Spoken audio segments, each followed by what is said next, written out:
Hello everyone, কেমন আছো সবাই? রানীর পাকশালায় তোমাদের সবাইকে আবারও স্বাগত। Welcome back to the channel Rani's Pakshala and more. বিভুয়ে আমার ছাদ বাগানে নেদারল্যান্ডে আমার ছাদ বাগানে দুটো ঝিঙে হয়েছে। আমি এত খুশি কি বলবো। তাই ঝিঙে পোস্ত করব, কিন্তু ঝিঙেগুলো এতই অল্প হয়ে যাবে, তার জন্য দুটো আলু এতে দেব। তো চলো দেখো আমি কি করে খুব সহজে আলু ঝিঙে পোস্ত করি। প্রথমেই ঝিঙে আলু ছাড়িয়ে নেব, তবে ঝিঙেগুলো খুব একটা বেশি ছাড়াবো না, কারণ নিজের বাগানের ঝিঙে খুব ফ্রেশ।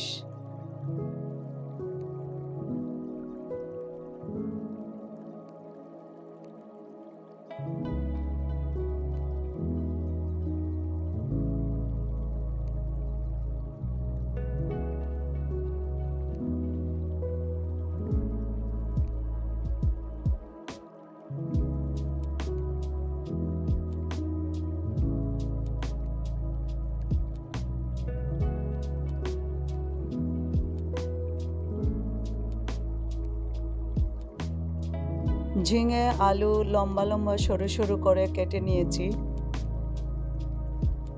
এবারে কেটে রাখা ঝিঙেগুলোর মধ্যে অল্প লবণ মাখিয়ে কিছুক্ষণ রেখে দেব। তারপর হাত দিয়ে নিংড়ে ঝিঙে থেকে জল বের করে দেব।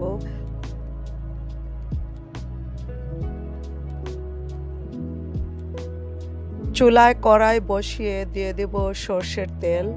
তেল গরম হয়ে গেলে দিয়ে দেব অল্প কালো জিরে আর দুটো ছেঁড়া কাঁচা লঙ্কা। এবারে দিয়ে দেব হাফ চা চামচ হলুদ গুঁড়ো, হাফ চা চামচ লঙ্কা গুঁড়ো। অল্প জল দিয়ে জলটা যখন ফুটে উঠবে দিয়ে দেব কেটে রাখা আলু। আলুগুলো ঢাকা দিয়ে 1-2 মিনিট রান্না করে যখন হাফ সেদ্ধ হয়ে যাবে দিয়ে দেব কেটে জল নিংড়ে রাখা ঝিঙে।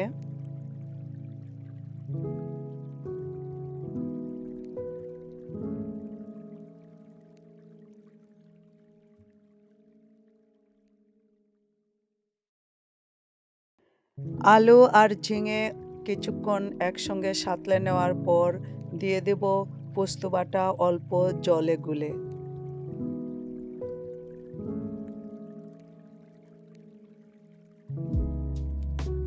দিয়ে দেব আরও একটু অল্প জল আর বাকি লবণ, তবে লবণটা সাবধানে দিতে হবে কারণ ঝিঙেতে অলরেডি লবণ দিয়েছিলাম।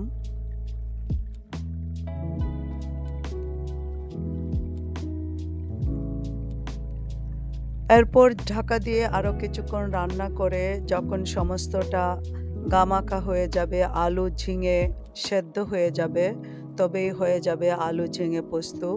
এরপর উপর থেকে অল্প চিনি ছড়িয়ে দিয়ে নামিয়ে রাখবো, তবে তোমরা চিনি পছন্দ না করলে নাও দিতে পারো।